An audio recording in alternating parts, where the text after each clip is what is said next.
Bem-vindo para mais um programa Encontro com a Palavra. Muito obrigado por ter escolhido juntar-se a nós para estudarmos a Palavra de Deus, enquanto continuamos com o livro de Gênesis. Gostaria de olhar para a terceira personagem nesse estudo encontrado no livro de Gênesis.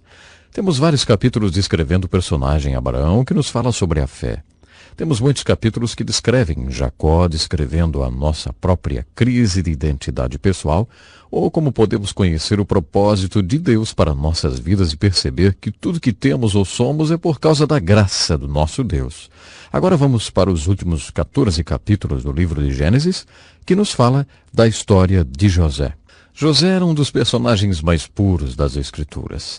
A maioria dos personagens tem seus pontos positivos e negativos. Cedo ou tarde, as suas características humanas aparecem e podemos dessa forma enxergar seus pontos positivos e negativos. José e Daniel parecem ser exceções dessa regra. A Bíblia não nos fala de seus pontos negativos. Parece que o nascimento de José foi um tipo de catalisador que mudou Jacó para ter um confronto com seu tio e fez com que Jacó se tornasse dono de si. Isso aconteceu quando José, filho de Jacó, nasceu. José foi o primeiro filho de Jacó nascido de Raquel, a esposa que ele tanto amava. Logo que Raquel ficou grávida de José, parece que Jacó percebeu que já estava na hora de cortar as relações com seu tio Labão. Jacó foi até Labão determinado que ele deveria receber tudo que estava devido a ele. Labão exercia uma certa tirania sobre ele, vamos dizer assim. Porque José foi o primeiro filho de Raquel, Jacó o tratava com particularidade. José era, obviamente, o predileto de Jacó. É claro que isso causou raiva em seus irmãos que planejaram o seu assassinato.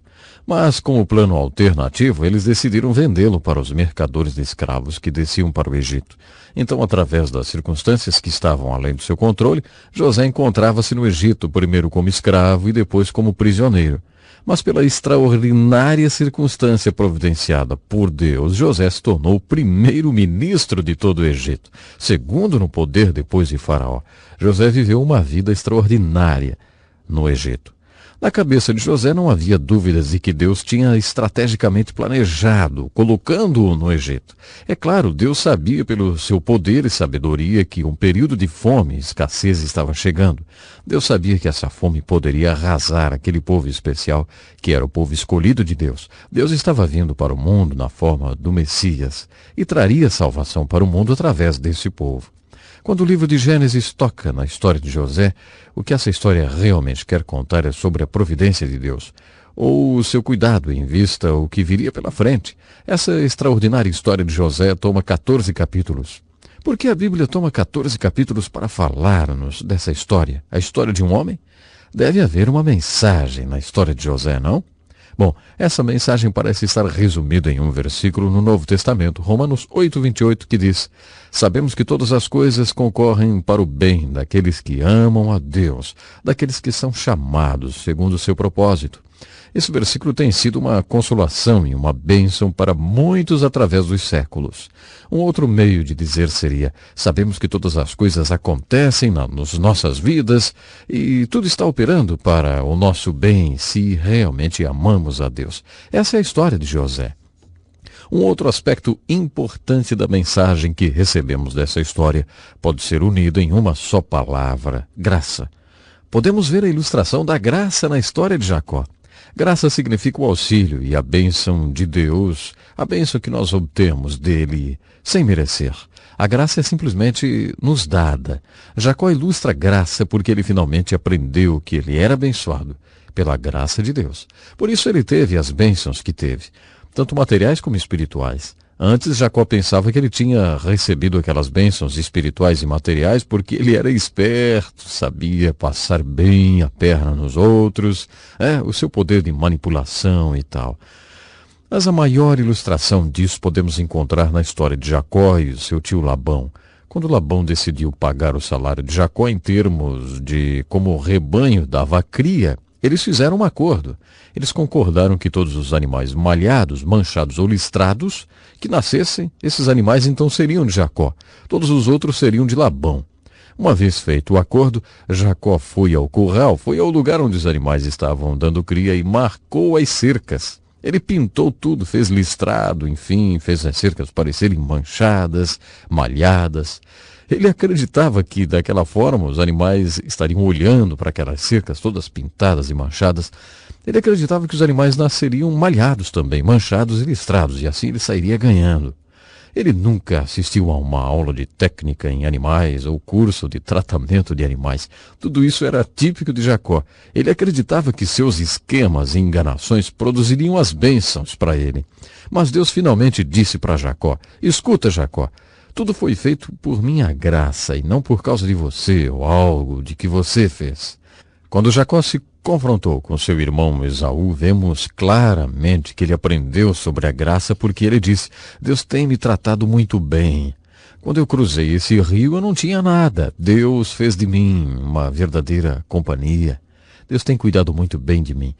Na vida de Jacó, graça significa que Deus multiplicou ele. Suas esposas, seus filhos, seus serventes, a sua saúde firme, nada que ele tinha ou era um resultado de sua esperteza ou esquemas. Tudo era resultado da graça de Deus. Isto foi verdade na vida de Jacó e também é verdade em nossas vidas. José ilustra a mesma verdade, só que de outra forma. O que José ilustra é: José se encontrava em circunstâncias difíceis. Ele era um escravo. Ele estava em uma masmorra. José estava passando por todos aqueles problemas e circunstâncias, não porque ele merecia passar por tudo aquilo, mas porque através daquilo Deus poderia ser glorificado. Pela graça de Deus, Jacó foi abençoado, e pela graça de Deus, José foi chamado por Deus para viver uma vida dura.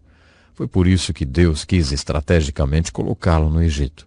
Deus usou todas as circunstâncias para prepará-lo, para treiná-lo através daquelas experiências, de tal modo que José foi chamado para ser o salvador daquele povo.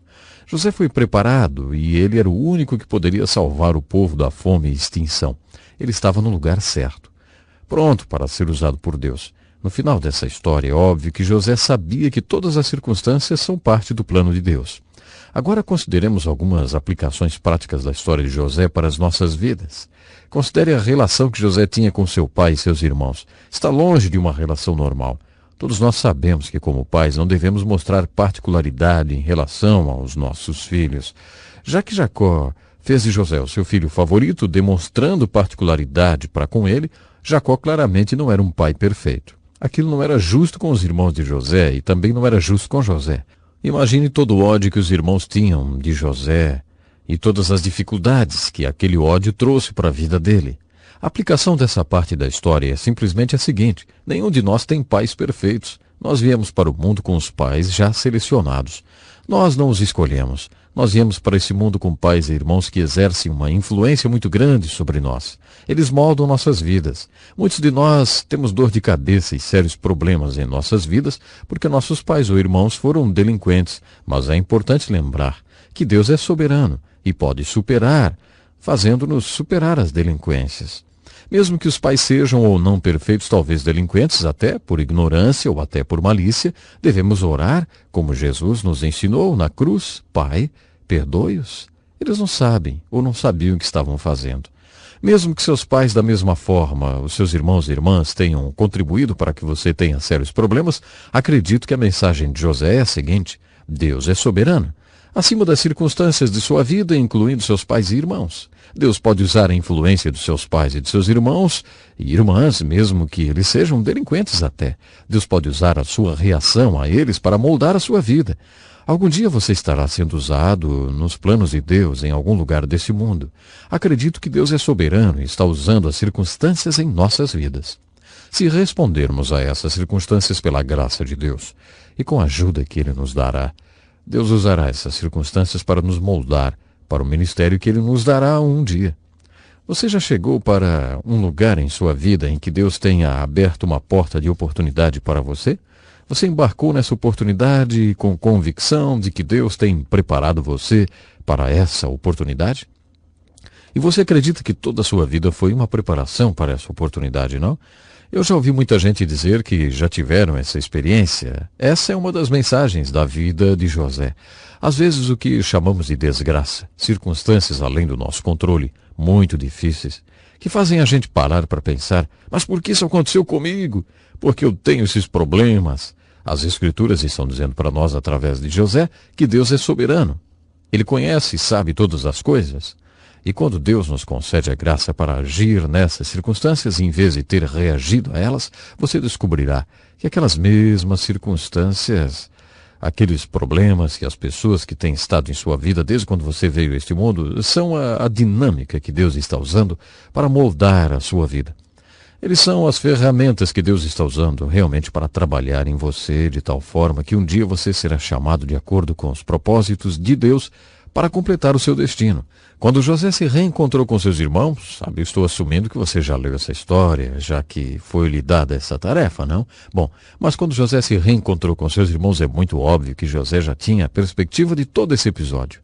Em Gênesis capítulo 50, versos 19 a 20, os irmãos ficam com medo de José, uma vez que o pai deles tinha morrido. Eles achavam que José ia querer se vingar, mas José disse o seguinte: Ei, não tenham medo de mim. Até onde eu sei, Deus transformou em bem todo o mal que vocês fizeram, porque Deus me colocou nessa posição e assim eu pude salvar a vida de muitos. Se você se perguntar, as crianças adoram fazer esse tipo de pergunta, né? Mas o que Deus faz o dia inteiro? Há muitas respostas. Uma delas poderia ser esta: Deus usa todas as coisas do mal, mesmo tramadas pelo próprio mal, e faz uma reviravolta, tirando delas o bem. Foi nos ensinado na história de Abraão, a fé, e na vida de Jacó, que se tornou Israel, a graça. Aqui na vida de José, novamente aprendemos sobre a graça que traz a salvação. Deus te ama de qualquer forma, mesmo quando você falha. Ele deseja estender a sua graça a você, assim como ele fez com José. Só um detalhe: você não pode mais permanecer na falha ou no pecado, não. Deus te ama, mesmo que você tenha falhado, errado, mas precisa se arrepender e se voltar para Ele e deixar de pecar, e deixar do erro, né? Bom, o tempo hoje já acabou, mas fique atento ao nosso próximo programa, onde continuaremos a nossa pesquisa, concluindo o estudo do livro de Gênesis e iniciando o estudo do livro de Êxodo. Entre em contato conosco. Eu agradeço muito a sua sintonia mais uma vez. Até o nosso próximo programa. Este é um estudo escrito pelo Dr. Dick Woodward, na voz do pastor Edson Bruno.